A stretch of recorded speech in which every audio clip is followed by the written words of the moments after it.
despedir da bandeira do Divino Espírito Santo até o ano que vem. Assim, se nosso Senhor Jesus Cristo nos proteger com vida e saúde.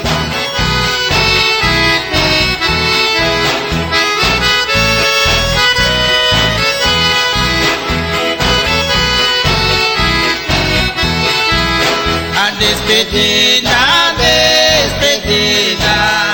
desta bandeira sagrada, ou ela vai ou ela fica nesta sua rica morada, ou ela vai ou ela fica nesta sua rica morada.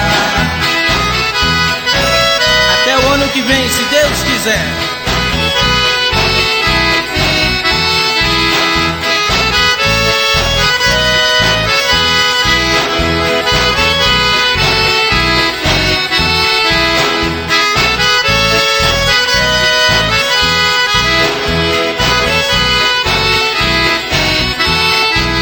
A despedida em Belém, despedindo meu divino, até no ano que vem.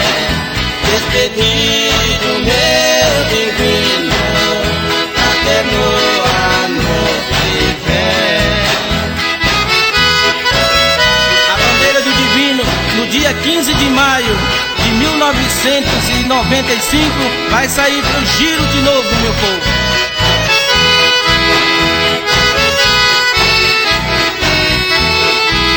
A despedida